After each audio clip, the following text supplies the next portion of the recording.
The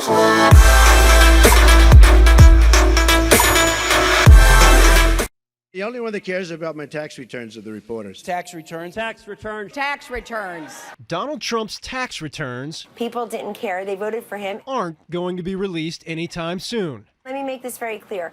Most Americans are very focused on what their tax returns will look like while President Trump is in office, not what his look like. But even as Trump's staff sticks to the line that they won't be released until the completion of an ongoing audit, there is actually a way they could become public. Well, I'm trying to do in the Congress what the president couldn't do for himself, and that is give us his tax returns. Here's how it would work. 2 committees in Congress have jurisdiction over tax issues. The chairman of those committees, through an obscure 1924 law, actually have the ability to obtain any American's tax returns, including Donald Trump. And they have the power to reveal that tax information for any American, including Donald Trump. It's been done before, when it was decided for the public good that lawmakers would vote to release a staff report about then-President Richard Nixon's confidential tax return information. And that, according to Congressman Bill Pascrell, is the same reason he believes the committee should pursue releasing Trump's taxes now.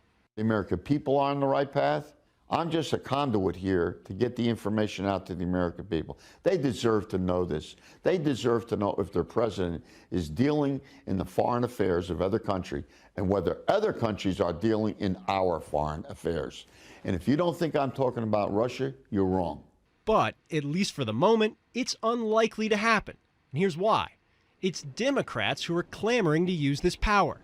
And Democrats don't control anything on Capitol Hill. That law directs us to look at tax administration, only look at private tax returns in the case of the tax administration. That is clearly not the case here. Congressman Kevin Brady chairs the House Ways and Means Committee and has pushed back hard on the idea that this lines up with the intent of the law at all. If you let Congress begin rummaging around for political purposes in the tax returns of the president, what stops them from doing it to everyday Americans? That would be an abuse of power. Brady's point, despite Trump breaking nearly 40 years of precedent on candidates releasing their tax returns, there is no specific administrative reason that would force the committee to act.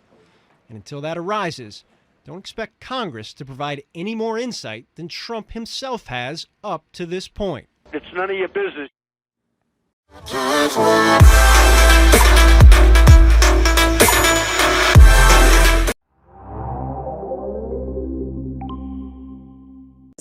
Hillary Clinton tonight stepping up her attacks that suggest Trump is bragging about gaming the system. And it all came after this exchange last night. Maybe he doesn't want the American people, all of you watching tonight, to know that he's paid nothing in federal taxes, because the only years that anybody's ever seen were a couple of years when he had to turn them over to state authorities when he was trying to get a casino license, and they showed he didn't pay any federal income tax. So That makes me smart. All right, so was that just an admission there? Out front now, Austin Goolsbee, former chairman of the Council of Economic Advisors for President Obama, and Peter Navarro, Donald Trump's policy advisor. Peter, Hillary Clinton was wrong on one thing when she said Trump pays no federal taxes, but we really don't have very much data to go on, because all we know right now is they're 8 years out there, and they are very, very old. Trump paid no federal taxes for 5 of them, and he did in 3 other years back in the 1970s. That's according to PolitiFact. This is decades ago. So the fact that he didn't pay in some years opens up the door to Clinton being completely right about his current situation, doesn't it?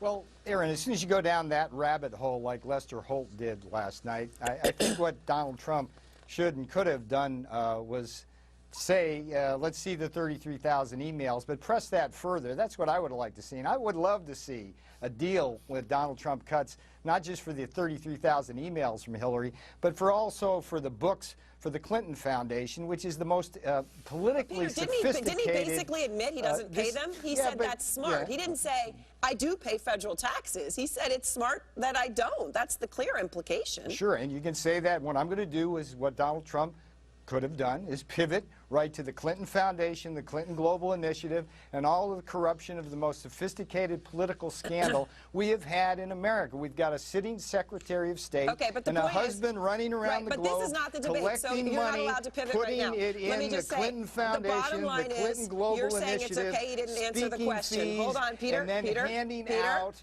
Peter, I'm just showing you I don't want to talk something. about those things. I No, want to talk about the yeah, taxes. but That's see, what you're this here is to what's talk fun about right about it. now. This is how the I'm not here to debate talk could about the have Clinton Foundation. Lester Holt wants to take him down that rabbit hole. Okay. This is the way We're you not go. talking about the Clinton Foundation. We're talking about Trump's, frankly, deeply unsatisfactory answer to taxes. You're talking about the taxes. I'm talking about Right. Well, that's why I corruption at invited you Clinton. here to talk about was the taxes and the economy. I Austin, let me go to I'm you. just showing you that let me this get is how Austin this in can here. go. I don't Right. want to be the one to argue with you. Let me let Austin take on his role and responsibility in this discussion. Austin, obviously, what's your take on it? Look, I have two takes. One, you saw Donald Trump employ the same tactics that Peter's employing right now. He interrupted Hillary Clinton 26 times in the first 25 minutes. Usually, the reason you do that is you lack the content of something to say. Hillary Clinton has released decades of her tax returns, as have all candidates running for president in modern presidential history. And yet you hear Peter interrupting again saying, but what about emails? But what about the foundation? There's a basic fact of American politics that we ask. Hold on, Peter. Settle down. Peter, settle down. It's not a quid pro Take a quo. breath. We're talking about taxes Look, right now. Here it is, the Donald Trump school of interrupting and making funny faces. So, Peter, Austin, let me what ask you a about- question, The though. fact is, Peter, that hold we on. ask Hold on, Peter. hold on, Peter. Okay. You got to hold on.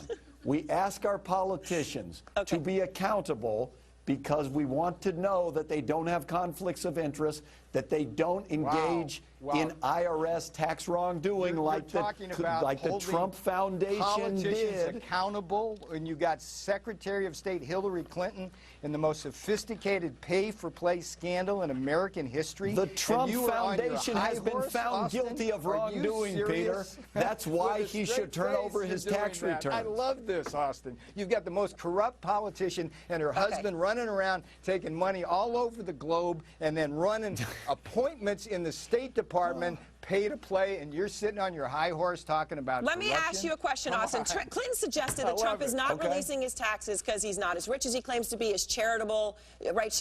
Or he doesn't pay taxes, right? You heard that one. But I remember when Harry Reid said Mitt Romney didn't pay federal taxes, and it got everybody hot and bothered. He must know something. It cast a shadow on Mitt Romney. It was not true. Okay, he just made it up as far as it seems. Is it fair to raise these kinds of questions if she doesn't have proof? You asking me? I don't think so. I think that what the American people want... No, I was asking Austin. I was asking Austin. I think if there were no proof, it would not be fair.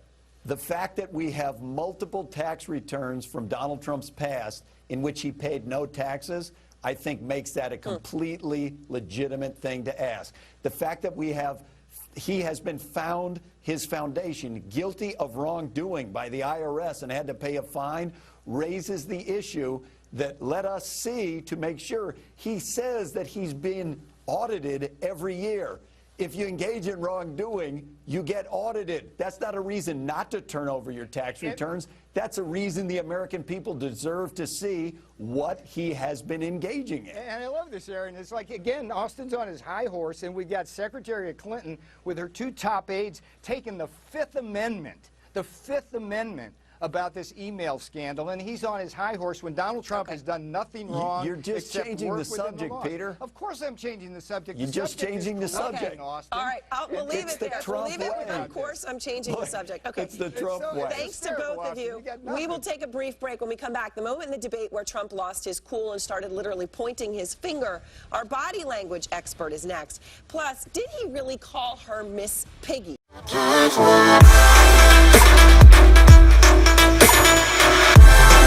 Bend tax laws, push the envelope with the IRS, develop strategies to pay as little or no federal tax as possible. Here it is, a 25-year-old letter sent to Donald Trump by his own tax attorneys, warning him the strategy he's about to embark on could come back to haunt him in an audit.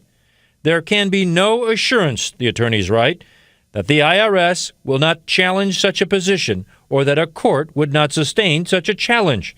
The letter involved an analysis of an aggressive bending of the tax code, basically writing off Trump's financiers' losses as his own.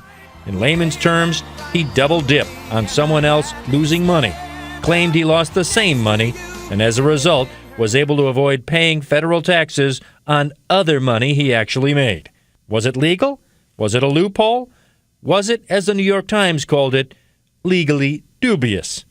Tax analyst Lee Shepard describes it this way. Yes, it was aggressive. There was no law on this subject at the time. Trump's anti-tax strategies have become familiar fodder from Democrats on the campaign trail, but as CNN has reported, back in the 1990s when Donald Trump was going through bankruptcy, developer booms and busts, and vaguely written federal tax laws, the idea of developers not paying federal taxes was pretty routine. Back in the day, did other people do it? Oh, yeah. And real estate tax expert Richard Lipton says it continues to this day.